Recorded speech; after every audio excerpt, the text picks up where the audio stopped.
തെരഞ്ഞെടുപ്പ് കാലം വാഗ്ദാനങ്ങളും പ്രചാരണ തന്ത്രങ്ങളും കൊണ്ട് എക്കാലവും സമ്പന്നമാണ്. ആർക്കാണത് അറിയാത്തത്? അത്തരത്തിൽ ആന്ധ്രാപ്രദേശിലെ ഒരു തെരഞ്ഞെടുപ്പ് പ്രചാരണ തന്ത്രമാണ് ഇപ്പോഴത്തെ വലിയ ചർച്ചാ വിഷയം. അവിടെ മദ്യം പ്രധാന പ്രചാരണ ആയുധമാക്കുകയാണ് തെലുങ്കുദേശം പാർട്ടി. മദ്യത്തിന് വില കുറയ്ക്കുമെന്നും ഗുണനിലവാരമുള്ള മദ്യം ലഭ്യമാക്കുമെന്നാണ് TDP അധ്യക്ഷൻ ചന്ദ്രബാബു നായിഡുവിന്റെ പ്രഖ്യാപനം.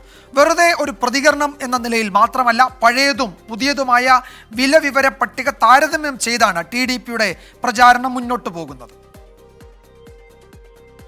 മദ്യനിരോധനം മുന്നോട്ട് വയ്ക്കുന്ന NDAയുടെ സഖ്യകക്ഷിയാണ് ആന്ധ്രാപ്രദേശിൽ TDP. അവിടെയാണ് മദ്യം പ്രധാന പ്രചാരണമാകുന്നത്. ആന്ധ്രാപ്രദേശിൽ TDP അധികാരത്തിലെത്തിയാൽ ഗുണമേന്മയുള്ള മദ്യം കുറഞ്ഞ നിരക്കിൽ ജനങ്ങൾക്ക് നൽകുമെന്നാണ് ചന്ദ്രബാബു നായിഡുവിന്റെ വാഗ്ദാനം. TDP അധികാരത്തിലുണ്ടായിരുന്നപ്പോൾ ഒരു ചെറിയ ബോട്ടിൽ മദ്യത്തിന് 60 രൂപയായിരുന്നു വില. അതിപ്പോൾ 200 രൂപയ്ക്കാണ് വിൽക്കുന്നത്. 140 രൂപ പോകുന്നത് ജഗൻമോഹൻ റെഡ്ഡിയുടെ പോക്കറ്റിലേക്കാണ്.